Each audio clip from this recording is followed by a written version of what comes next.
وبركاته. أعوذ بالله السميع والعليم من الشيطان المطرود الرجيم. بسم الله المالك الرحمن الرحيم. الحمد لله رب العالمين. الحمد لله رب العالمين. الحمد لله الذي نحمده ونستعينه ونستغفره ونتوب إليه، ونعوذ بالله من شرور أنفسنا وسيئات أعمالنا. من يهده الله فلا مضل له، ومن يضلل فلا هادي له. ونشهد أن لا إله إلا الله وحده لا شريك له، ونشهد أن سيدنا محمدا بن عبد الله وعلى آله وصحابه ومن تبعه بإحسان إلى يوم الدين. وبالله التوفيق، اللهم ربنا وفقنا يا رب العالمين. العلم لله لا علم لغيره إلا ما علمتنا، ربي زدنا علما سنكرك فلا تنسى. اللهم ربنا افتح علينا فتوح العارفين بحكمتك، وانظر علينا رحمتك، وذكرنا ما نسينا وما جهلنا يا ذا الجلال والإكرام. Ndiala mowe ala tanu mowe salatuke ala cilani sallallahu alaihi wasallama kala edina ka annama di cilani abu nungoni a sebaluma alabo kala ala edina kamo kuna dia kaba kamo jima fa alabo kala moni alu muhammadiya be kala dina kabela denu noya alabo kala aywa moni alu moti yano samedi timinu moti yano sibilo timinu na mona kuma dulu nyajiala mo nyona kabbe ala tafama me mo kuma ti gwila mende ko kawolo na weti nyalile adama don ye nyali mingala dunia ya inafaka jati mi yasuola la mitati ala siafe mokie wema kala dina kamo ka nyali kelale alabo kala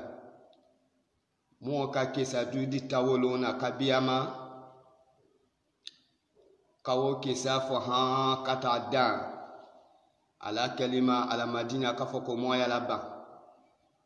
me mwana bena mangonya kadia la nyala kabidi moma mo kati ala ban inshallah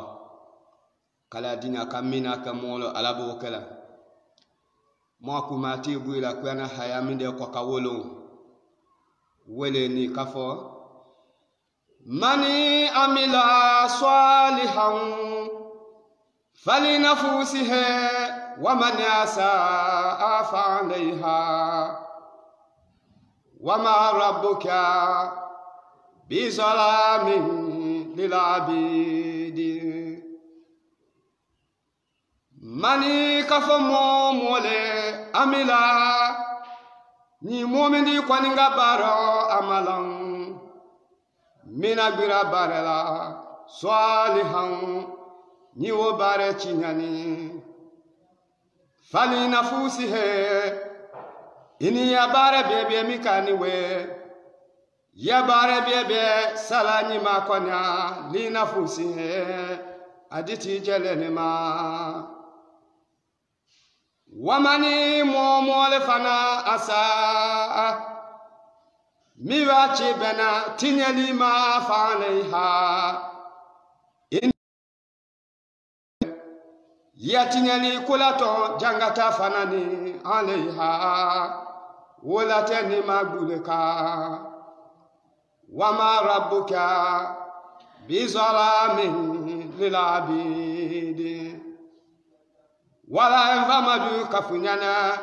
kuyalo kafo timindo ala otanga makebi ate masale minge zalami kafo masami bwala lilabidi jongima ala te bwala doma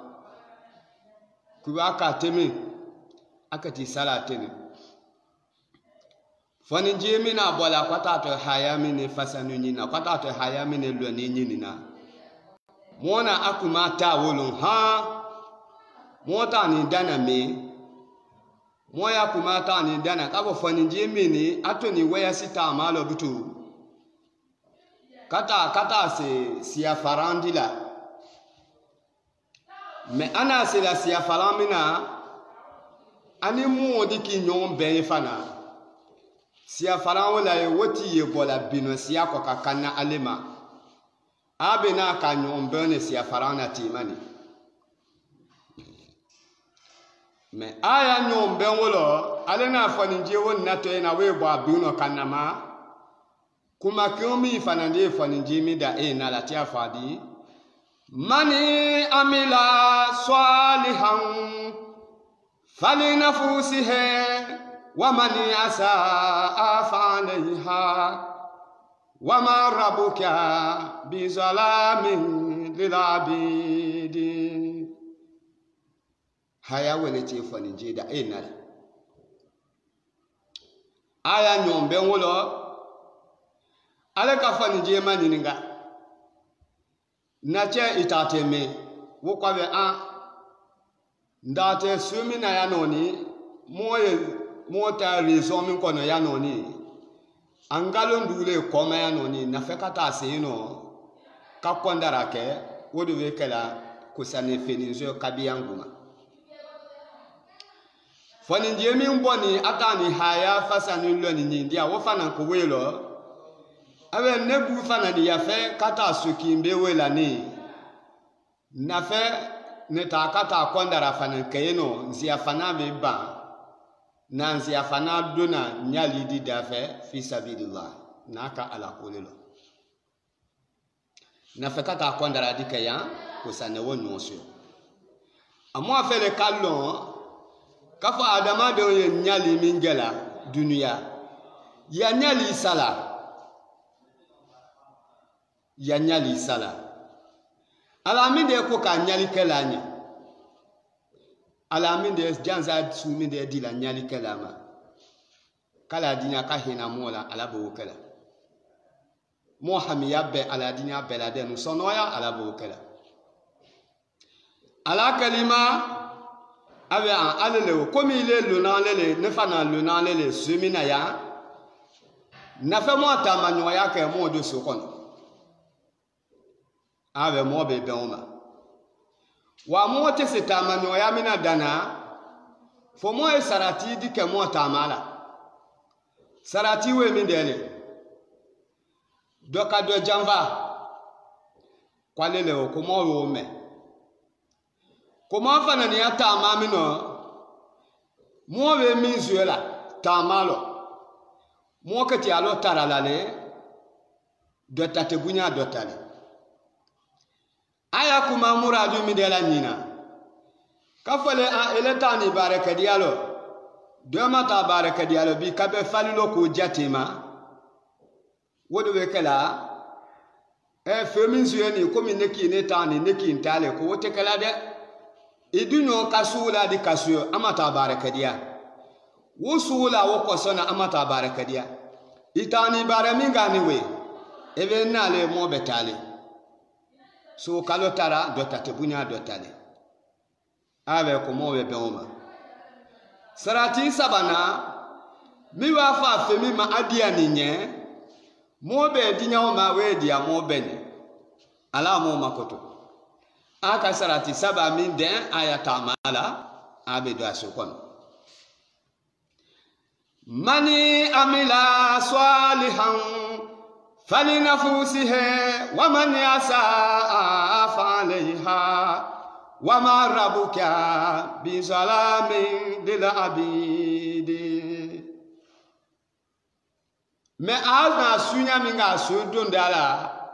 aka koma nzenye yeno koma nzenye mini mo kumbasa ku kingi ndani wo kingi na bela mo kumbasa ku jalamini bimana wo senyi wo deni koma senyi mina koma kingi na beta kingi kumbasa ku senyi Kamo che domina babitu atato haya fasanu ni dia we na wo masiana. Wo kwa be a ndamanyo. Mo dondo somi ngono ni ba mo fale kaya. Ata manyo kwa nyabe mo fa te kaya de. Ebe masa chemi somi ngono ya. Masa chemi ni alana masa chemi haliyela de misuki mbedela. Adunya lo tolo de misuki mbe. Ala be wole dama. Demusokiomi ne fuiche kobe igbe ya katimi. Demusokiomi basira cheche kuma. Che wo dane sukine. Wo tata dafa sufi ala uko. Ala mo makoto.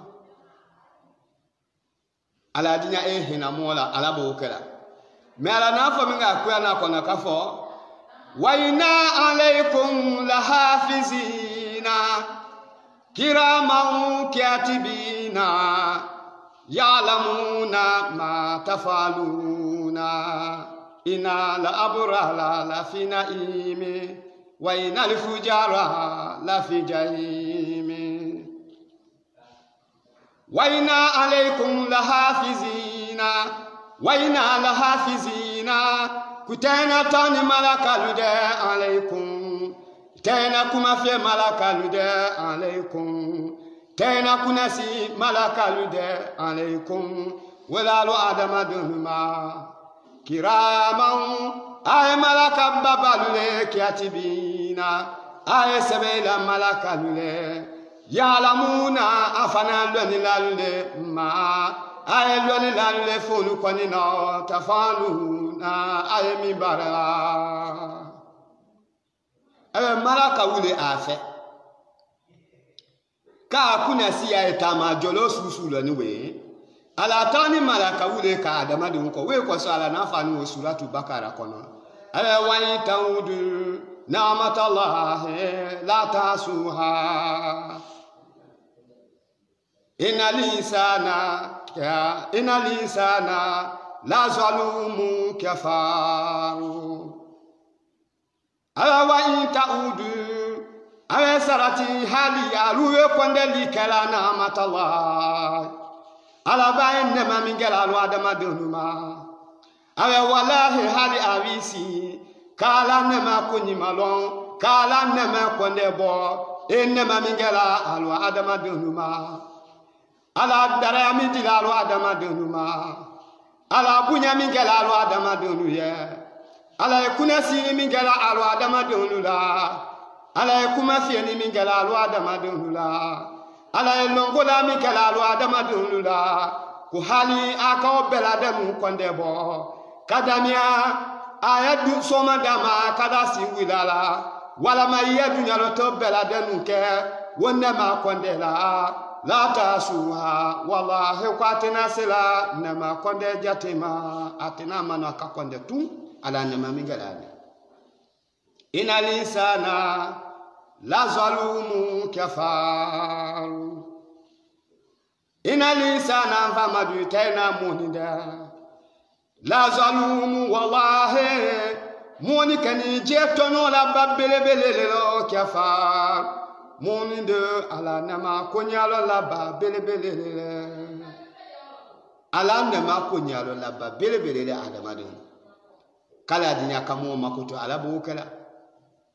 ala nama mi gide nye du kon ala nama mi kinye ti kon ebe bola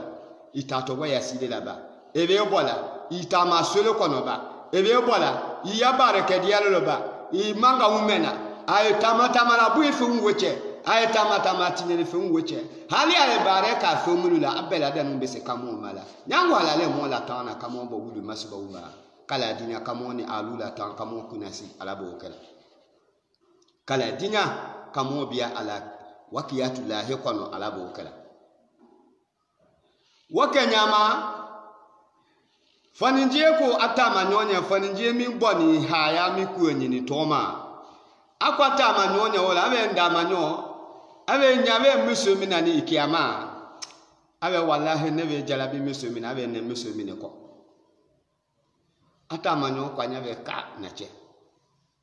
ngunya ngo musumi ne cheche be abe sira cheche kuma wo chebe la de nun dane sinya ki mbesalete suki wo dane we atada fa sufiala ele ko kuwe ko ave a ne ko ni miso we ko de akwa nya miso wo tefila mo miso gbe ni kamo chede njeko ata manyonya ave iketele mo Allah di ki tinyawe mo na fala wo eduno wa fa femi ma adia ni nye mo be di nyama ne kongo miso mi ndia ni nye ya fe ko iwole ko le sani iketele mo asarati kan ki mbama akwa we alele wa ave mbe di nya adi nya la wo makuma lo sunya buma ata mala akado sokono amu hakima lo kesami kula ban fede mo ni alu mo ta kakalo ka foko mo tu malo ni ala tede mo akuma abuira mi de kwa ka wole nyali wa laysa lilisani ila ma saa wa ana sa'ahu sawfa yura wa mi yamba madu nafunyana laysa aya foi kwanite lilisani foi sarate dilali lisani foi berete dilali lisani moni kinye na bema ilama mafo ala fene saradia moni ma saa eve mimbarela wana saho sawfa yura e ala kwa kwaninga menyanya mamba madu yura bitesinite yura katibare no yina wala ma akati bare no jialila akati ajeila elebu kati jembalo ni na kafaka janeti minela e janeti tania ni tikaka nyali kala lekati ya nyali tono kati ya shwela jo inshallah ni fanando tikaka tinyali la lekati ya tinyali kula ton kati ya yina abela de musala alabi ala dinya kamo ke nyali kala le alabu kala mona me nata mo nyali wudondo batara ya kuudalo kamo nyali wulo tinya nafu ukalo tinyali udalo mana kuudalo kala kuudeme oto yi sala tinya femina foi ibaduna ala tadafa imalo wadi ado nyale ke ni soko no ne abe bama kafo miso wole futo ado ni soko no wole koka ado soko no aka bareke aka kondara adamia kawate ninge adunyo che kwanyale na che mo na miso mo afiko la wi aka fereke ka de misoki de misona ana fuli ko we ji ala de misola mo we fu mo fe ndino che mini jarabi ni la ko afa ka fifu sunani fela ni kadinya musi fauma demiso kwa anya we la be ba lo na le alula ko hin ko lo na ne mole kwa ko mbafo kwa ko ne ko mina ko ne tendado na de ko vu che ko le gbe ya be si la cheche kuma che wo be dan ne sukine ne buwe ko no fi mva be ko no fi ma be ko no fi ndia ni mo nya abela danu we ko no fi na bare kula ja adama do ya nyali salai alalebo ja adama do fanani ya ju ya fanani kula ton fana o sala fana we alalebo alamu makoto kamo che kwanya be ni abebe fanyana ina fefe fana ba bebe fanyana na be fana kalama me wo be ko idiani nene na fenefu akwa ba lo mbe dinya yisemva ufe afana ni se de miso ya muuma wulu kabo kangimbe wole kawofa komi de miso mi akolo motaluna ave tala cheche bi wodane suki otata da fa fiela ça fait che we sale fi we faale kasi so mandala mo kete wosuye la bon akove an ne ko ni na ko ko kan abebe fonye mani momole amila ni momini ko ngilwa jaile kabaro amalan mina gwira barala swalihan ni wo bare chinyani fali nafusi he ini ya bare bebe mikaniwe ya bare bebe salani makoni li nafusi he aditi jelelema wamani momole fana asa mibachi bana tinyeli luma faleha ini yatinyeli mulukanwe yatinyeli kulato jangata fanani aleha wala tani maguleka wama rabuka bizalami lil abidi ala tebwala doma de ibaka timi wallahi hakati salatene kala dinya kamo lo nyuma kelela ala bokala ala dinya kamo kunadia ala bokala wofi ko le jate sini abe aka beki makafali ke kabalo kafulu wole ke kafo konya dire bio mo be oma aka konya di loto monsieur auditeur kamo che dinjele ma kamo che dinjele na asani garamu tankela salakale siala file ya kulo de ondi tewe ma de monsieur si tewe kuma na fele amo nyaye de kwa be nyali dike siala kana modo akuma nyali le kwaka ile nyali mingela idi wokolo ala fe itinyali mina idi wokolo ala fe mo afa mo welo ala dinya ehina mola ala bokela ata manyo kwanya awe na che komi kwanya diti le mabi ele to yabi halile mata barakadia mona mo bare mi jate sira we kunu kwandara mi mobi ne takata woto la ba wo ka mona na wo bia mo kuma ka mo kwanya ku uke wo de ka ele makone yabi ino ni gabi ele kwanya ku ya chelele ele to yabi wa na che na funyene ninga tulu ima halima nyeni sini soma ndala iketenina nimba ni kana ababasite o kama kwanya diki nyonyeni ata manyombo la kata walo kata kwandara woto la bandia ale kato sokon aka tiete amadu nyonye ha ka se fo fitima amadu nyonye adunyo che nala fiti wala fe fiti sibe bamitu safo masiba adunyo che kinwo fanani nala bitu kabo walo ka ajie nyamadu manda kana kado bonkono konya di kete bomina kado ngo bonkono kata alla la funku kamafa kake yo moti ala mo makoto adamadel wallahi billahi ijalanu mimbola niwe ijoni alo yadona alakolo ijoni alo ejijama de wala ma ibelebele ba mimbo niwe yadona mana alo kokosa kokwa yi tofo abekanya ya ala nyana ala dinya ehina mola ala bokala foni jina sani gara mutan ana mi ka nyadi de kabade makumaka abade we ke filele ko juyala aka sani gara mutan we tabana we dia makwa akasi afanale kata waya si beyani tungangbe yani akinyalo tungani agbe yalo kinyalo waya si ni agbe yalo kabuda kumaka sani gara mutan we takadi abade oma kadi mu mako kakabade ya juice yale bawo abe baka filele abe sa jugal ala dinya ehina mola ala bokala mo wunani kana kabu macheke kwenye dikati ya bumina kabu mache ni kubeke foni njila ni atama na adunyo chewe bitu wala ni la fenku kama fa kake omoteye mo adama dengene fana masubi alo fana kafo moye ka babu machela kabo kasuko kakonye dike kakonye na kana kadu bongi wala adunyo chela ni bona la fenku kama fa ama suno ama ju alani ala dinya ehina mola ala bokara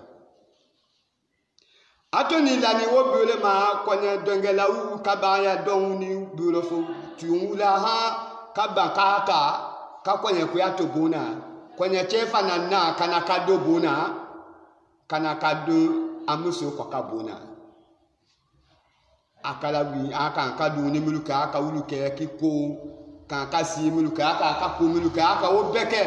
wajibi amina tone akoko ka katimi ake aka bela da nu ka sukimi no aduno che dani da fonko atesunolo akene fana makanyina mabele kani anyene madani da fonko kamafa kaka moteye aduno che masobi alo ka fo mo e la fonko muso jele masobi alo ka fo mo e la fonko fo ala wele kalon ka fo mo la ni la fonko ja adama do ya nyali asala edi ije kaninema ja adama do ya tineli akula ton fana ela ije kanineka kala dinya ka hina mola ala bo kala ale fola dingia wudia ala ko wuda wulo mauza lazi yukridallaha qaridan hasana mauza lazi yukridallaha qaridan hasana ale fa fi sabilillah ekati na bana milu molo bana boku na milu molo ekati na boku na ya sabula nono ku sabula aya habido akuma chemelul wala mawaki kawo bokabia fanda numi balonsi ko bani wo fana kati habido akun ka chemelul wala mawaki nyin ata mai mako wadi welo kawo bia ele bana boku na isini bi nyalo kulogulo na ele ni fanda nuna adia ni jira amofia ala ko dalewe ala ko kimbe wira ka fo kwato ni dépenser kelema afin que yo silama te dinga wodi aye aya fanda nu so nu be wa mana ko mi mangambe bola sokono oh ekete mo ya yene ekete mo anyali ya yene ekete mo bana ya lo ayene ekete mo afindi ya lo ayene mo be mi dema komo wa foko e ko faki sa he fini ndo akun aletewe ekete tadu nya lo to katene ita ta mi dele kiya dunu sumi di be mala ni mi de ko ma ba lahi ni ala che ala na ande maba bele mi dala kadima ana bana yalo fo mi ta kadima imami yako nya ku alijene nyini alo imasi alijene suela ya nafulo kala dinya ka hina mola ala bo kala atoni wobi onyale ma ka konye chene amuso lanu labitu de la faune tebitu kasuno et ale balula ka atalo kasuno timiama adunyo chela ni la funko adunyo che nanu alongo nanu bialo kafa adunyo wesu no kafa akwanya che na musebe suno afana nawe ka bole la funko kasi fo mado tano ni kisi la fin dako kasa chebo adunyo che na musu nyama kinyalo alo la funko no ala ni ayesu no alesi ni anya atesuno ala dinya hina mola ala bokala atoni lani wobule ma akanaye jaji na jumba belebelele musumino akanana ye musumini a jangina jangalomi ya falilo wo ba kuna bo saba belebelele tanoni a fe a adabi chetulo ka chesusu ka mikafa jaja sawe muso wo falila ye we sutene jina saba belebelele la falila ye wo bunya wo ma aka tene ani chemi be sila chewo we sunu wala wo de kala akuna bo e chewo susu katwa susu la ha kadagban la katwa susu la ha kajiba o ka chewo fa wo te kunya sunu wo ko fo so mandala na ta sudi la bola dote soninda yama ite wasani no yama ite toli no yama ite fenfe yama akoni antuka be fa sudi safa na ni ba kuna bo afa e fo ni die minteno adunyo te sini anya sawe lo ale gu kwa be ha abe mbusi ndi yakomina jo wele ana weka sami belone bi izinillah ala baya dinyala ka samia ka kuntala safuru ko to ka tun fana muso fadila kunwo ka to fani jibu abanu kuntala kami defo ako talabuna wajadina suma talabuna wajadina talabuna ndimi nyina fani ndimi akolo wajadina ndiye minanyina duno che ya kumino wajadina ala lewo kole kenyani ana be ka sami ale sa ku mo bi ala ku ale fana masibi ka yuta be bole so manda ala ka chena bo amakuma fo akalo min dimini ala kalo mi timini mo fu itakala mafalle ala afana makuma fo denya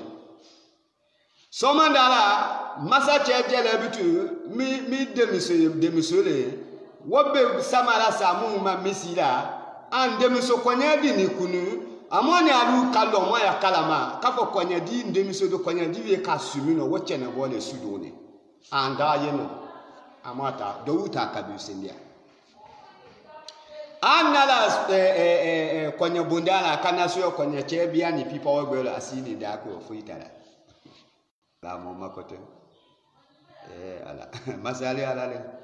mani amila salihan falinafusihi wa man yasaa falaiha wa ma rabbuka bizalamin lil abid ala tabara doma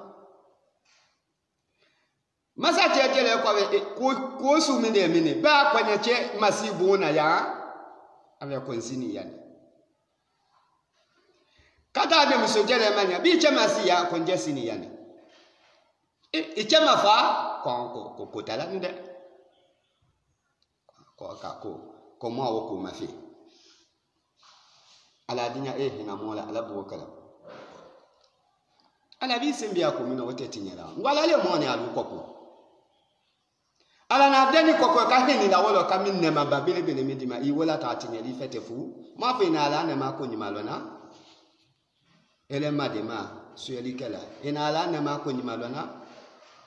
do ka la diali mana ku kadondo mana ku udafe kwa itofo dunia tofo lidi sima kiyama tofo lido abo dunia tale te kiyama tamini dunia tamini femi bana adunia darul fanai madenya we dunia la ni darul fanai ale bansulele adunia laysa laha ahadu wala mutu fi bi ahadi bi li ahadi adunia inyawe dunia minani laysa laha ahadu lahedi te laha kelende dunia ya wala mutu fi dunia fana mafalike ba bi ahadi ama ala kirefa ba li ahadi mukiya kafa kutenana na sala itwa dunia dia lelo saya ni miakatilo saya nati miala katile be talo mi kale fun kanu tiko ebe talo mi te boku na ya la fumino ebe talo mi te nije ya la fumi ko kawe ebe talo mi te wasola mi ko kawe ebe talo mi te jelo ba ya la fumi ko kaniwe ejelo wala ni ndio mu ma fumi ko kawe ebe talo mi katuko wodo be kala mu na ake asa wole efi tita kamina kafo ko mu ya dido wune na ti aka asa wole itanko ale kaka abi kakijele itadi ala makine itana fakadi so wala ala dinya hina mola ala bokala ala kalima aka to wobuma masache kwa be alele amo mingala amo chemini amo amakono kasi watenina womma kono ni ne kani kasi wate la lo chekin lo che fi han kada si lo che sabala halifu kada si lo che na kutefanjira kana talo kaloki dafala de muso kwa kono mali ala baso inna allaha ala kulli shay'in qadir inna allaha masamidu ala qadir wala ala lisalale ala kulli shay'in fanga yale bolo kaka ala kulli shay'in ko kinge na bera ala leseni ko bela demna mi wadi ala ewe kala afana wedi nyami ma wele kala ala wedi nyami ma lomi ko mi kete wallahi ile tenana obai itese obai o fanga tebela kala dinya ka hina mola ala bo kala kana de miso nyuma ji kuma la sunya be ma de miso ala kana nyuma ji de jakina kuma ka kambena kambe mafa mais min dimini sulo aduno che kono akani aduno che le nyane ani ala hali ale jele amma longo sualo aduno che fana mafanya ko fana ni musomi akulo muso fana ma ko sualo muso ma longo sualo no min fana na kala fana mafingo musonya ama kuni ama ataya kono min dimini ayo tamani koni ko bela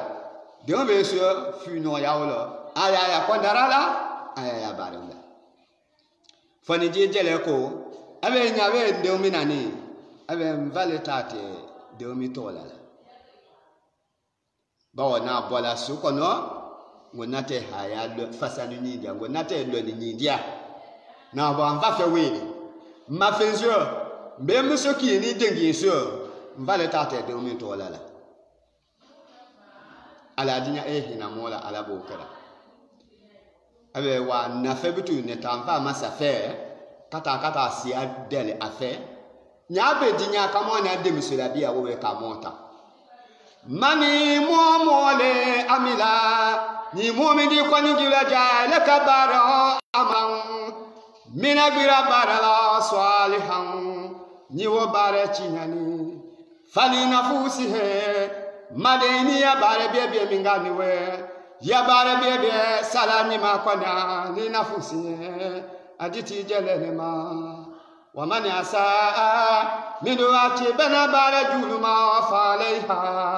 إن يبارجو من غنوه مدى يبارجو كلا توجانغتوا عليها ولا تلبولك وما ربك بظلام للعبيد ألا تبوالا دوما أتالا مساچه سولا مساچه يدينا إيسيا دي موما موافقا موكو سيسو kwa mwani deone tatio ni kadinya masache kwanye abe nena ndeondi male emusori ewa fa iji ale isawo emusori ewa fa iji ale isawo emusori wa ndomi yakolo lahididi mbulo na lahididi tala alanya ngeti Allah di fo na fa fe bene jani ay soro samino kata ala mo makoto mo hamibe kala dinya kabela denu noya ala be wokala mo kunya be kala dinya kabela denu sonoya ala be wokala yalla na fa minga wakuya na kona kafo yufuna bin naziri wa yakhafuna yawman kana sharuhu mustatira yufuna binaziri wa yakhafuna yawman kana sharuhu mustatira yufuna alamu biebelu ala esenya jombiebelu ala batu jombiebelu monu malu wulu falikala binaziri ayata okandahula wa yakhafuna wali ala alamul wa yakhafuna afesiana lo yawma aisiana ala nyelungi mbele akulo kiana sharuhu mustatira lungi mbalo kenyo mustatira nyoko kanyendo ngafene agbalo yetindi na nyonguna aisiana wenyo ana lahi mitati alekon atiwa fadoka atiwa amakuna mate kabama atina tani ala leche me akamili ala makasi ala nya kala yisianya kamola ala boka we ko so ala nafala kuya na kono ako tazawadu faina khaira zadi atakwa iya dunya loto dunusini kata kiyama fa ina khaira zadi medunu su la sitube medunu mikani katimi dunu bela dunu mi valali yala katimi dunu bela takwa Allah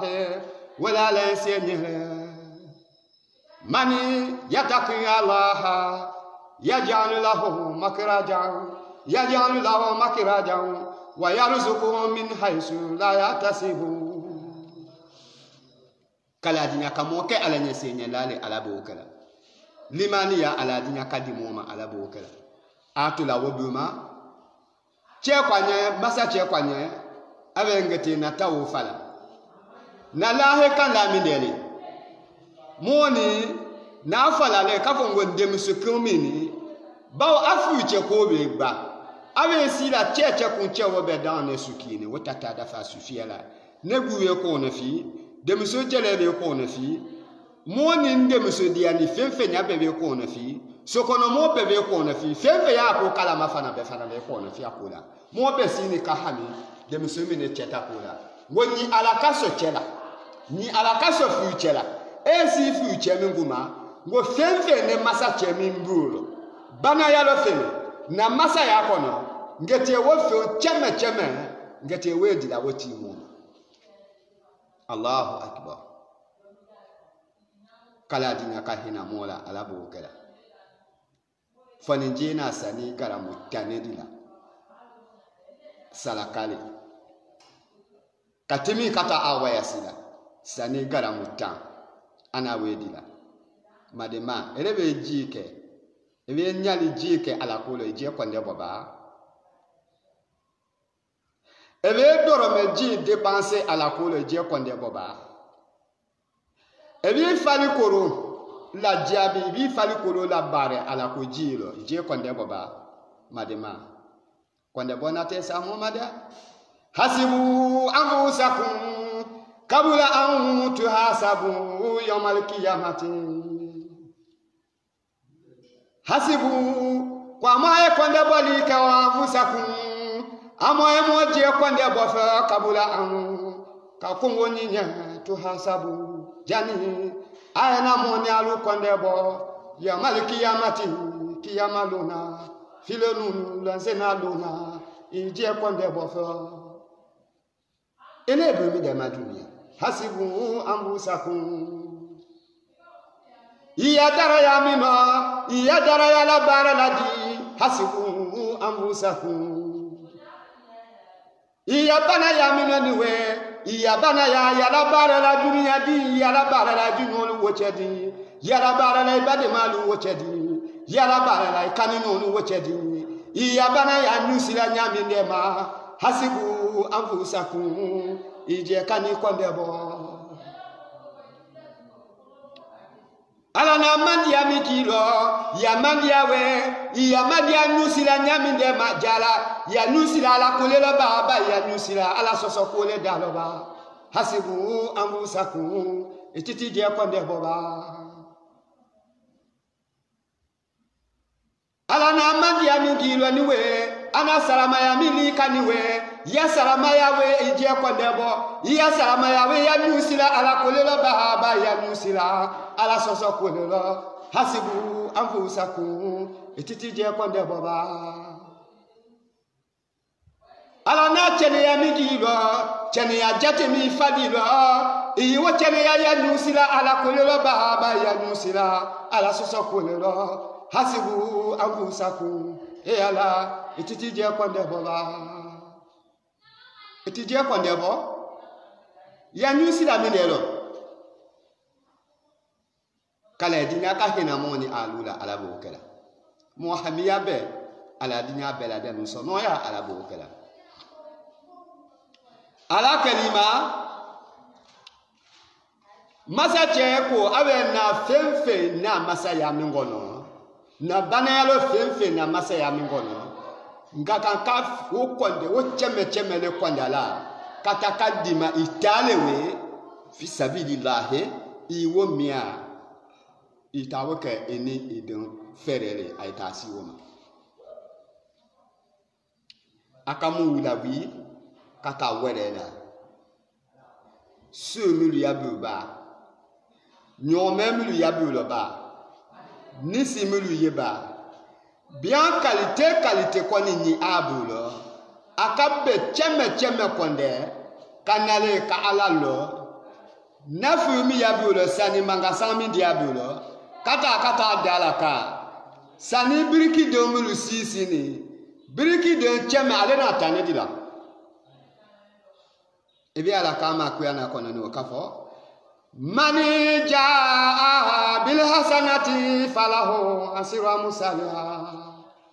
wa mani jaa بسيئة فلا يجزى إلى مثلها وهم لا يظلمون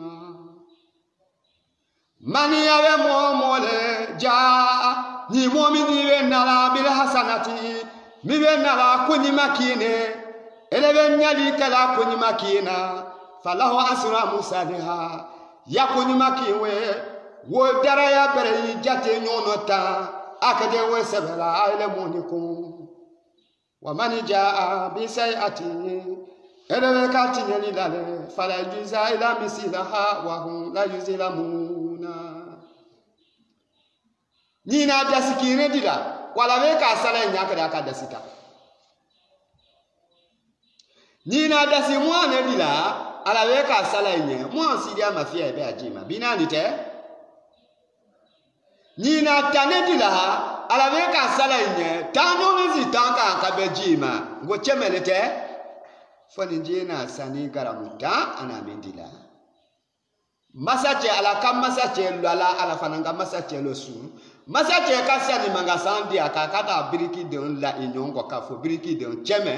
kataka di foninjima kaba kawala fengelu nyono cheme koka kataka di chemima hali jomilu tiabe kabela danu kinyongo ka acheme konde kataka dama kaba kadunu tala utaka abia ko ka adunu sili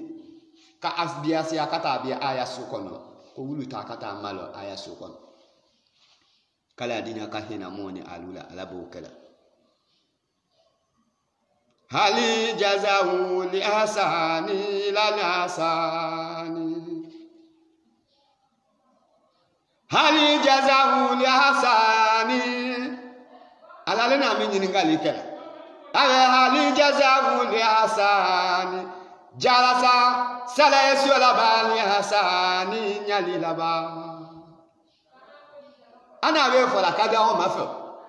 nyini ngalile jala samu ye nyali mikala sala yala jala say nyime ya minga dunya lo sala yala nyali be dante kafo fuika walitire wodo kai walibo dante wole ala na simindi nye ya nyali kabe ala na femindi ma ya nyali kawo hali mu'mini yalo nyali kawo kala dinya ka hina mola ala bo kala hali ya bare dalo ibare mina nyali kalo ko susu ni ya madu nyalo bomina nyali kalo ni minta ala sosole ala soso fan kala dinya ka mo suti ama ala bo kala mo mase ala ko mami jabira ale bu ka jabi ako ila hasani ala wala foyiti se kala nyali salale ila hasan mafwa sala ke nyali le fanane Foyiti se ka bebe ya salale ila le asani fasala ke bebe ya le miliyani ma se kala miliyani mati salalo ila le asani feke ni ma ya le bia bale bebe kala foyiti se ka wa salale minga ila le asani feke nyali le Tinyeli fanani kazalika ewe nyakyonema foyiti seka tinyeli salale foyke tinyeli le fanane akewe maniwe awe wamane asa miwachi bena tinyeli luma faleha ini ya tinyeli mingamiwe ala ya tinyeli kula tonjangata kwana aleha wala tile buleka wama rabuka bizalamin lilabidi ala tebala doma Fani jedu ni sili nyale kanini ani atama no ai nombo ani mini nombe awesi akuna ai nombo ai taka aka mu udi afe avec masali avec banale avec fendile aboni abana fafe ulu fandane la ebu kumbere ale minani ale fandane ebu kumbere aba abu ya nafuro ufana bumala ndiye nafu miguma wete sanika mutangule wakawata kawadalema ale fana tani sanika la mutanke ufana ale ma o nyusi dia so fata ni anyusi la ala ko dalelo wonyango nunu anu mota wudi sa manna wude dalo manna wudalo manna wu do ni la uko kambe mba uko sungu ba uko jato uko Moi ta dépense ou te ka wule lo. Doni la ki mangam, doni la ki mangam e bola. Halika fo ko adoni so kono yabi. Akati aka donga bo faki sala. Atodi abiye sala leno. Wobi sala da kagbe ya nyanya lema. Mo te nana fa wala mo kete woso la kawadi. Jani nana bukuma wati mina kadi imidia bi jere je kwande bo ha. Ebe wonya le suje ka ala kolo.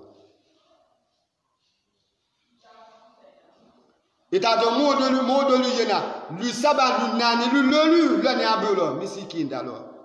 Ena wo belo la kaka dunia ni fone ama se misiki mana kalolo. Ebe kana de njira hina. Elo ni alima mije kungola. Ije kwande bo fanda ni nje yibulo elo ni akungola. Jati manje yibulo elo ni akungola. Wa mana be bila ya nafu ti ya lwa yene mana be bila ya bana ya yene amo mafe ala ko niveau jate mina bi nu ala mo wudo amo mo je konde bo amba fani je na a nafu dépenser la commune wo ko le ni ana sala min zuela la fe bene wolewe anda nyefe ko mi de ta mi ka nyefe Mani amila swalihan falinafusiha wa mani asaa falaiha wa ma rabbuka bizalamin lil abid Mani momole amila ni momini kwaninga bara amalan minagira bara la swalihan ni wo bara chinyani falinafusiha in ya bara bebe mingani we ya bara bebe salawa li nafusi iya nyali minani we ya salaka bo babere bere minawe made ku ya salaka bo sala kwani li nafusi iya be ya tumba bere bere minawe ya be ya tun salawa li nafusi wala hiyaditi jalelema wa man yasa afa alaiha Edowiche bena fanati nyelima fa alaiha yatinyali kula tonjangata wa alaiha wala teni maguleka wa marabuka bizalami lil abidi ala tebala doma wakati mi akidi salate kala dinya kamolo nyali kelela alabo kala faninje akwasi to elebitu ni jamale ani dunu ba belebelele ataba wi akwa aitaka ani atama no mi ani atama no ni ngombe na jolomino si afala na jolomino karifulu la dingiami ase karifulu wala efana atama no kalalo abe nache kona mwana nyombe na kaya dikie ko hali mwana atama no yala dena yani kie ko hali wa moka akafala yani ko hali wa mata manyo yalo mwana Allah sidila ko min dimini sulo ko nyadilo sulo ko min kani yeno adino che kono hali bi wosa a dandoli masamaba kafo adama dingele nya fo a aleni alabeje wallahi a kono aloni ale akwata manyo nye abe mota ma fala nde yani betati feso wallahi di moche lahi di mi moche wele mo be fenfe sur la mota malo ko kalotala mo fia woche afana do lotala ta ko gbasa ku le ma ele tate se ya netale se ya netale ko mo ma be won ma ko hali ko masa chena fo mu ludila mo alotala ana fenfe ndila ana be kondela cheme le kadi an wodo lotala ni ngwere ebe mo fia na kiela cheme ko lo do la fa ka bi worota no wota wala tala no beta bilulu mo alotala beta bilulu kala dinya ne woma kala dinya ka hina mola alabo kala afana ni na wala tala lile damiala fefe kabelo tala beta bilulu ali sani garamu cheme mi ko mo akuma ya ma kabelo tala bilolu fenfe sueni ni masachena acheme konde la kadi ana abelo tala la beta bilolu aleta bilolu aduno cheta bilolu aba ni welo tala lilela aduno cheko awe na che la tala lileba ili ya bilolu so mbena bilolu so aduno cheko awe lo tala ni mabamba de awe domi ni don sueni mo atama no ya le do mo ni le mo fi adene ale de ba mo na fa ngo fenfe kaso de le fionele ala na di la mo ni le ma mo kan kalotala dengine do sueni na malale wiko dengine sueni tamal ko ka dengi wele lotala fengi no tala te di ala mo makoto ala wak ala tani kala dinya kamo biya we kono ala bo kala ala demeni kawe nyati mi moni alula ala bo kala ala jela kwa dino chenya abe na che dingi mbele sueni abe ka dengi ale ni mo afa itaki ndaki wa kiene sueni kin wala tala tedi abe na che mo lahire iya lahidi fa ikatinga lahidi anuni alule ko nyale baba nyalo bi kambe bo kanu lahiti doki nyebutu ala che la mo mandi do kafa sallallahu alaihi wasallam ako ayatul munafiki salasa iza hadasa kazaba wa iza wa'ada akhlafa wa iza utumina khana ayatul munafiki aya made nafanya na manunu najia ala munafia tomase wa sala sawe ko sabalele ewe ko saba kinjina ya momidilo ila la idenge ya mako we unafea tomase ko sabalele akosaba jona wa iza wate hadasa ni unafia baloda miala kazaba wobekala ewuya fo baloka wate lo unafea tomase jona lewe abe baloda miala ala wiya tewi wiya fo tewi fa bi si baloka dia ningwa sana ko mo wujie abi ba ya mumu lo unafea le ala dinya na mola ala bokala wa iza wa'ada afiana wa iza tuma wa'ada ni unaferi jima diala akhilafa wa bekala ajima dialo fo ebi wile ni ta suela be ala made ma bigbe ya nene ete dinya nana hali ne ta midu ni biatengu nani ne yidinya inzo watana wala ma yinzo wa bilolula wala ma yinzo wa chemela ekade nguna fi chanu kane mani kana che ikamala welo ta nguna fi kuma monye tene pida natafo ikamala welo anda che anwo fami be mwana arude taya wo mangbe hali ti afo midilengi dadi ma elemi tani ko fali diale bitu ne gudi mi sanu do no be ya ndia fongo milenge etila fe wa cheme wesi do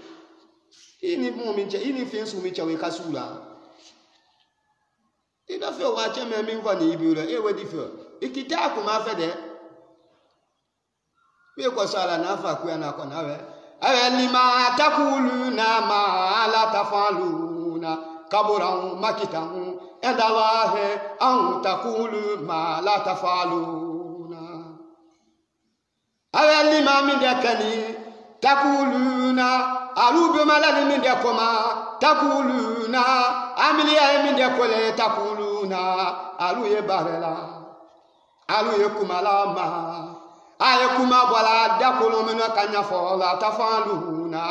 atena na min barela yafa wate min ikalo itena nakela illa ni ala itena nakela idenge ni ama itena nakela awe wakuma su itena kala sitinya fangatila notila awe wakuma su fo ile moni mbolo iwakuma su fo la wira mindema kibade maluna nata iwakuma su fo la wira mindema kidunyolu la nata iwakuma su fo la wira mindema kikalinyolu la nata iwakuma su fo la wira mindema kibaraka nyolu kawula nata ido afala wate mine kaletena nakala awe iwofa mindefeno iwola wira lima iwakuma su kala lima iwakami dekoro kabura makita عند الله أن تقولون ما لا تفعلون ko ku sulado ko bunya ne jurumu ba bele bele la de ala fa ni siyala ikawe ko de no nu ni alu ju akodu lo mo aga to mo ma ko sabe la kiyama sini kala dinya kamo su ja kala hina mo ni alula ala ba wakala nyala hina de yama nyati mi mola duniya la dande wuyale la be modo kino la nata kino na marasa abe ka ba de ma ti da bare ko lo e wala nata wuya bele bele dila e be lo jala ife mo be sa jate mina ngate mine kinyani ngate mine kani wonna tabi da bitu e kati je fa bare ka welo wonna tabi da e kati je makosa bare ka welo wonna tabi da e kati je la huna bare ka welo wo we sela wa temi boni to wa temi sela ya yete mani hala ko ta min fo nya da ata fe ka ba ale ti afe ko we minga wo we ba wo kela e ala bana ya kete fezula wudelo no tonyo fezula wudo nafu nyindo no tonyo fezula wudelo salama ya kete no tonyo fezula wudelo kiba do tonyo kitarada kiba do haraki kitarada kiba do miaka anyusi kabia zero kaba kitarada wo wate be sila wo kai na e mana ko dila wi kabia seno asi amon ka sufera wula ale mo dulu siola kamo bi sankadi ama na che abe ka wo makosa ko lo abe na che nefe ka lo nefe mi veni nefe ta fe mo ba le no yake na fe de ibu mo bi mi walida do ebe ba walida do na wo do be kala wo ka nadima wo ka di aje haraki bare ka wela atadia na ndunike atadia na fa atadia na fani biya kana hali de mayate dia na ndunike ko mu wajusi ala ate sibo na teti nduma de maya do totolala suba le aseno ti ba le aseno ko mu wajusi ala kwa apatron jena fa kwa be ba salala wo ka ko awalida mo bi to dama bare kete wo bi ulema kato tala wo bi ma ha kata se niveau jate dila ka fo alala walibu ba de kalomini la wala ba de lo wo chemini lo mana ko nu ditate kala wi kabia se ka mo bi mi ala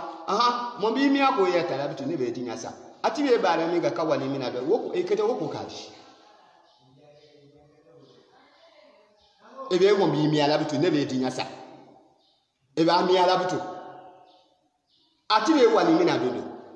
ekede wakadi akede wakokani anyana bare jati wate mikine tita salala ba wate bare nyele ko ejule makasala abe ba salala ya to dama akate yadi ikede woto ka di wali mi be la be kuma ikede bana ya ka haramu fenzu welo fenzu lawe ikede afa ma ko wali be ite fa la ko yen sumala tusaluna yawma izin anina imi la tusaluna yawma izi anina imi ala wallahi akatalu maningala yawma izi akatalu maningala anina imi ya wali mi buni wala kati maningala ya wali sunyama yawma izi kiyamaluna ina sueladi ina la baraladi ya salama ya milowe akiti manyini kala ya salama ya suel nyama ina sueladi ina la baraladi woke sondutu ma yawma izi kiyamaluna ilala wo kosto winye ina mena ibade untonyo niwe kawali nyini alo kawo kitale ina mena ibade untonyo ka salama ya ulube kasiri ko salama ya kate welo bana ya kate welo to kate welo mandi ya kate welo jima fa be kate welo ekati enita de ma ya fana la hinande ya welo wo bani ata de ma ya la do ni ko mani we eleta wele sala ko koso emi mi wo ma ebe fo alo mi kale na fi tuko ebe fo alo mi kale de ma ya tuko tata fa la ne di amana lo amote si ala ne amosi anyo ha chene kala dinya kahina mola alabo kala awe wuna fi Thomas afia nale wasabana waiza utumina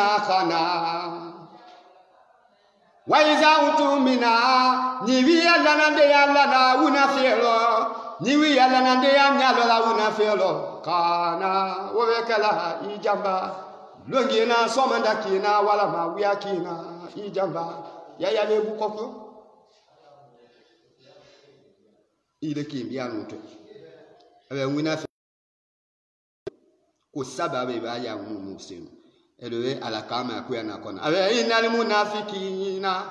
fi darkil asfali minan nar innal munafiqina abitana munafiqu da fi darkil asfali wulubiyata janama dinyalelo fi darkil wulubiyata janama tadinyalelo al asfali mingani akuese kianje adinyan akuoku duro ko abiyata yini munafiq ya kala dinya kamo sutiama alabo kala alale kan munafiq lo adu islam wule lo jo munafiq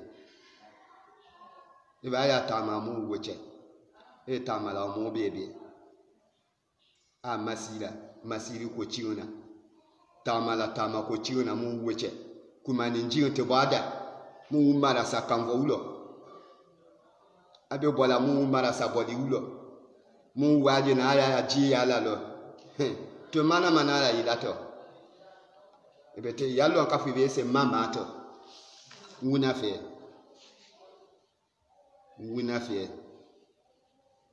munafiq ta ko kanya sulewe abika kisisa adabula abika kisisa anyakola abika kisisa falikula abika kisisa masiri la miya kono woni wote sukene munafiq abara kanya sulewe enale bali no to imako besa kala dina ka hina mola alabo kala fani je duno cha kwanya alamu makoto fani je duno cha kwanya abe dengo meni mo alo tala mo na be anwema mo da hefa alegu kwanya be alo dengo meni komi dengi ne ma mino tala nyalo alo tala te mi fu kawanya jiana abe aka fingi be kala be ka wolo tala wo ka ilo ta chemale wo ka mo de ono ta chema itakungi ndakungi beti tale adewe ba lo ta chema tu nafakale wala alamu makoto alegu kwa be nyato ni we ma nebe dinya ka de tubulo de tulebu mo ni monsieur yeta nyala kata mo haliye dengbela we kan mutale de me akwa be mo ma be won fanama ka fo femi be so la be to ne be mo ma be won ma wala ma be to le be mo ma be won ma mo na be ami ma we le kalotala adolo tala tele ala mo makoto ameso jele lweni bitu koma woni agba na be minde fe na njebi na malato su mi ngwe ala abe na malala je mo la tasi ala mo tita mo tita monya ala dinya na mola ala bo kala ala kalima fani je ko fo ko kade no to kuma lo sunya duma ko fo ko kade no to abiyo cha ko la alle ko mi mo de be makane la hedile mo de no to wa ile kati alo to la na ma ba lo to kuma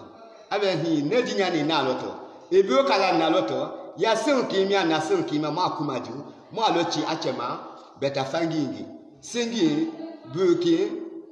daki nungi nyaki abe kingi to awolo mo achechema te hafa ku ita telengon tubulo ne ta telengon tubulo o ka beti ita telengon dando so vanana tanda telengon mo na bia wen abe amia wo we ka na lo to de o mi anya le kan ya bi ko ka de no to Allahu akbar kamu sama wala kabwa nyalo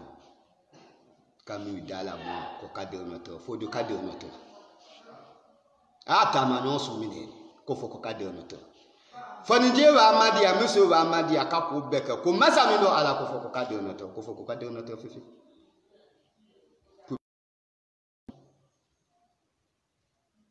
kamu la wi abu lo wo le ka fo fa kam ala mo makoto kamu la fili don ko makata mu nu banduma wa mu la wi abu le tan don fa jele o don ba jele o abbe ka bu bi anu ara ta tu ka anu amasi ayo ko te ka anyane kamu la fili wo lo kata mu gban ale don fa ne avec nature ko inyamaka ko ndena na idona to la ko ni la balola ne ko nette se ile de no to la ana wakuma min voilà ka fo ndena na sa idona to la ni la balola ne musu na nyamaka wala ka de nya de maloto ka de nya fana loto li ko mabo ana ni mina jira ana ajusula jiri ni la jiri min ga wala sa mi kun to nya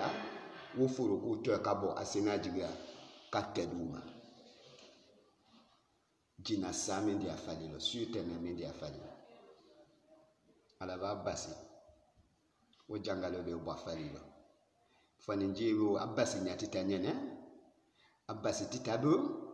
afa timalo ka ko kimia ikalo nyali kanisa jina o basi bola adunyo che aha dunyo sumi de dunyo mine anda yekoto kadinya kamolo nyali kele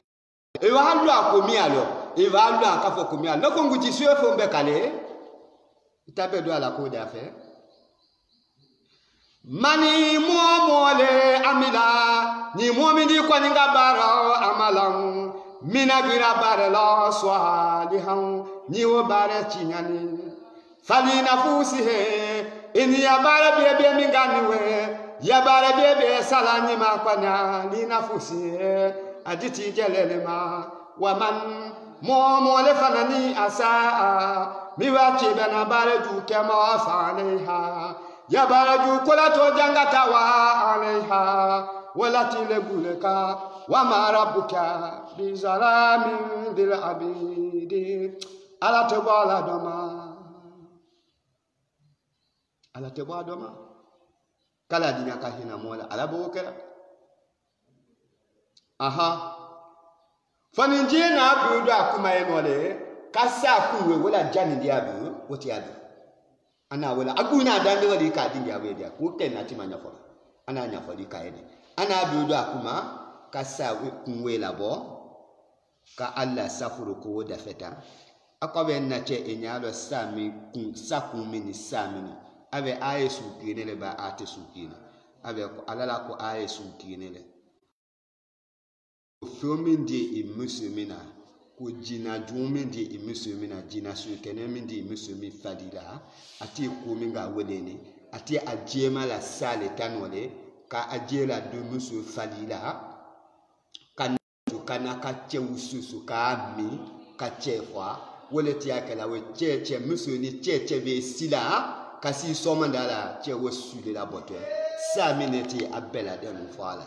sa min da bare le tiwi ave nanzila konye dini lumi sulo ave nafu nyami go ndate bare kadi ay kanyini ndie bona na ta bare kadi awi afe na la kado bona imakosi alo ana la sulo ana koko kana kosi abelelo ana suno mingala na wida welo kanzi sifo na kanyalo alo ka a mafie ndoni wole la samin ba belebele mi bakuna bola na che ko isoso kimi ne na miala ka akuntola ala na wolo ni dia nema ala na ofanga dia nema ala na osi dia nema mbeta tola mbeta miala ka kunto ni zabula ngwakana na kukila ngukana na tolo nulu tafe ko ekila vana tafe itu ya tamanina na fe itamamina do wadahe kuna nyala wallahi ala tisi ya nyali wo fieni nyetinyelila fafana ni nyali de kinya ko kafunye ne ku ya nyali sala adunia ta dilewe minke te kiyama mona te Allahu akbar Allahu akbar kala dina kakina mola ala bo kala kafoni jilo ni to kasia kajira njira abi fata te wolo sudola wa ala madinyama kabe ina sala kamin wala wala ko salati la na fala sallallahu alaihi wasallama ave salaka ave balawu tale la salaka buma kabaka here sama kadima sauka sabule kakomuni kamule kala dinya kamola nyali kela ala bo kala andado mo be no guda bio mintami ya bi wo fe tafe ko afi tafe le fe ko ilo fe ko na fe ya ko fe ala masahina wakati nyali ka ko kati adona bade uma adona kabia de uma aduna dino uma aduna abare no uma aduna akuke no uma andi ala ya Allah ala mo makoto akwa nyabe na chiabe na fene kumadi funyebi abe mwani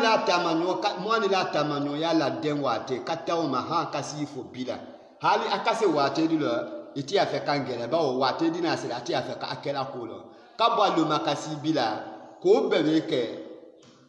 ko mwani le se mo buda afeke no kaduni ke waduni ke sabe sa kota nenje nya lo finza wonde duni ke buma ke ko hi abe na che na feka jira abe nemi ni inya nemi nani abe mota malo ni mo be tamanyo yake mo be takata be su ko na kama ku belatini inyonve kato alo haka mo ko si kana kase dingi amendia yano abi manzulo wengete nzule funyani abe na che nyane nani adama de tenele ebe ngama kafa tamanyo sumi de ti atamanyo min anda yiko akwa be na che abe adama de tenele abe ne ala dani fondilele kambia kanada kambia wala tani sabudalo kanga wala tani sabude malaka la tani la mulukela ave asuda façon dide nele ala na bola kambia dunia kana koni ikumbe wamboni mindero mboni kuna sani gara mutami ngela ni wesala kale isani gara mutamo bwasa nuno ko ka ibade file nu ya juice ala we ka wo wate lo file deni file ni deni e jangata lo e toro ya bedeno e ka fengo bawolo ko ka ibade ma ya juice ala ibade ma ya juice anu ko ani na to file ni na to lanvi ala wollo ala ka file tabitu kata bia anne malo ala ka ni tabitu kata bia anne malo kan kata bia ne mamino e kan ka bere yimi zo wola dunia ani kiyama ala na wila dana kake nele kone na kikumbe siala kone ikuna si itati yatama amina we kone ikuna si ku itakati yatama woke kala do koko kakila de koko kila sio mbiani adama de folone lo bi adama de sawidale lo kanima haketo ikanana sianye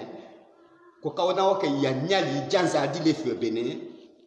kone kuna si yatama lo itaki kwasi ndiye wo kuna si lila han kasi jolo mina ya mo we se ya mo ni nomba yani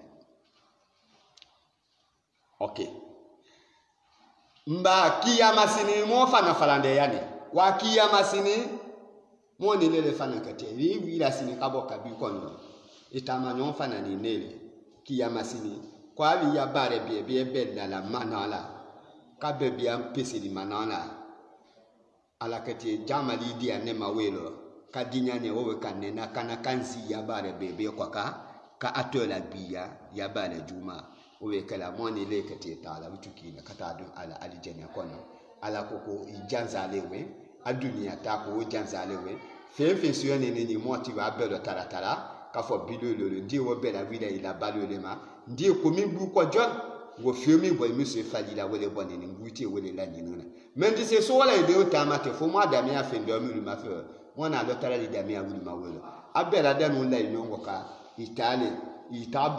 itabe dando ifanya dema monsieur ma nafu monsieur no abela danu le ki itale itabe dando ifanya ya fo ifanya kuna we suela ifanya afu ifanya ko hayamini ko ajanza asala nemami suela salali mi suela kwa di suela dunia adifana suela kiyama ya walo lalewe ibonende kana kallo ni minyini jaja nyali kala nyali sala di suela dunia kabakata di suela kiyama a dunia talew moni lebe fala donc on est à boni jolami o de kala ele fana ni ta iboni jolami a fala nyale kaniwe che fana na tuni na fani jema inole abe a nafu kanya bitu abia ngubitu ani ajongu ani adunu ababe kanya bitu abesi ni fali nu kola abe tala afa fe sokono ana dominga sokono che la beni ne sokono yako yo masa anatola kala be yako masa abone alekimbe abone abukumbe abonné foi tabu cette année c'est ta fin c'est ta banne abonné wo bulema mais a donné masaya donné le wallahi anana ma min belade musula ko ave sani karamu tanke salakale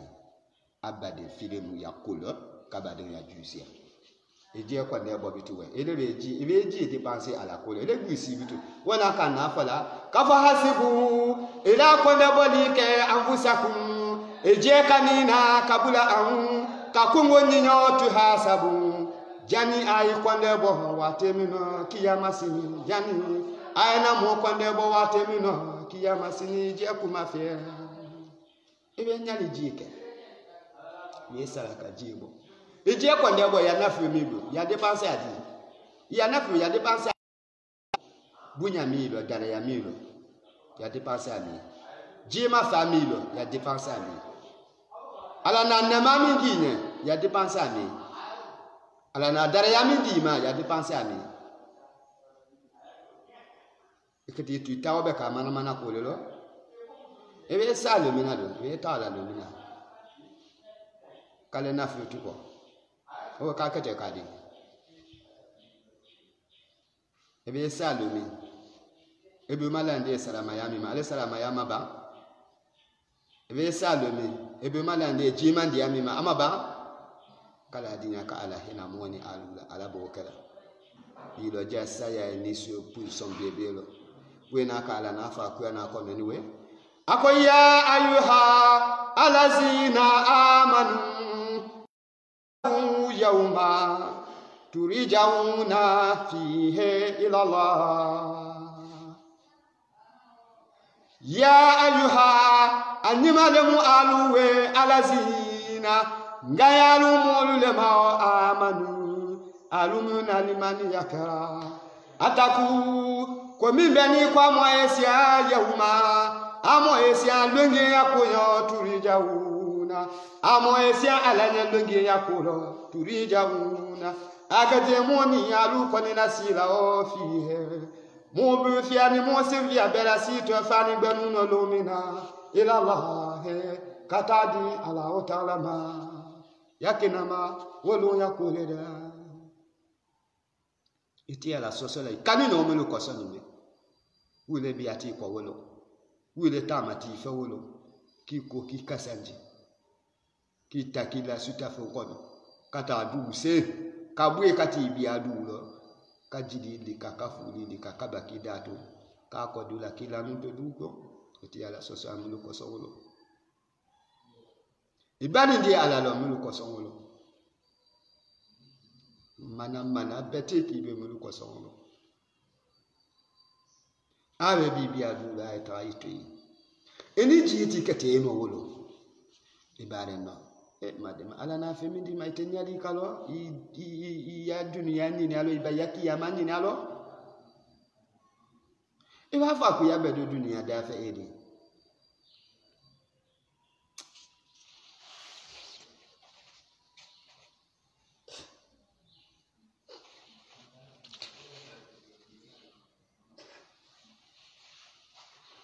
ebe ta la lemi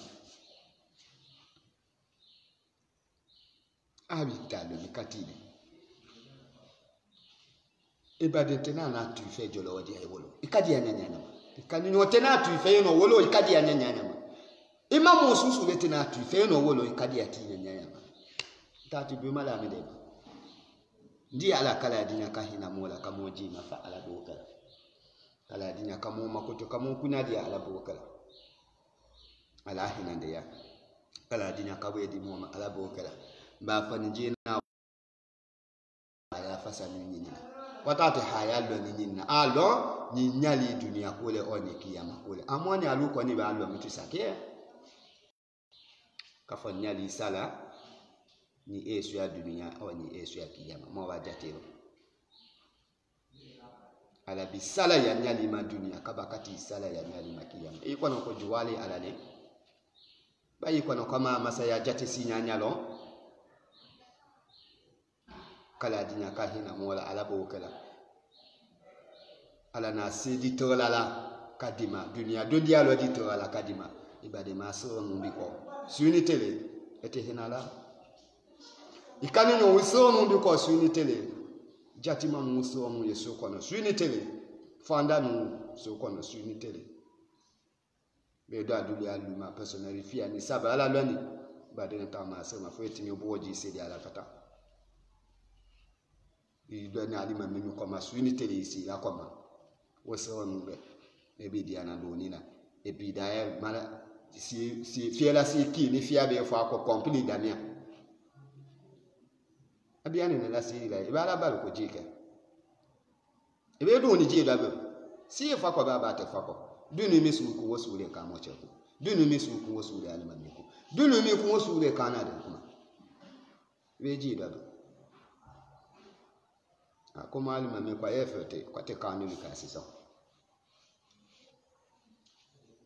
abalo ni ndi ale lo ita makanyini witawibo olale kui hena afu de la pour que kadine la sabati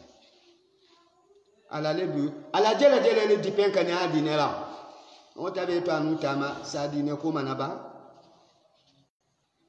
kala dinya ka hena mola ala bo kala muhammad ya be kala dinya ka bela de sono ya ala bo kala mi fola amina kala dinya ka we ka mola ala bo kala dinya ka kama kana sabule ala bo kala dinya kaka mo jima fa sabule ala bo kala kala dinya ka mo se mo ni ngo jama ala bo kala di ala mo natala fefe ma dunia ni kiya mango ala ke mo ni kala dinya kabela denu lati ya kadi mo ma ala bo kala ka ala dinya ka mo hami ya besono ya ala bo kala di ala masahina de modo si ana fefe nya mo dunia lo bomino kala dinya ka mo sutiyama ala bo kala kamola kana kamola tire kamo biya si alo tire nune ko ka ala bo kala di ala mo fefe ni ya mola menani fefe natena mola mena di ala masahinande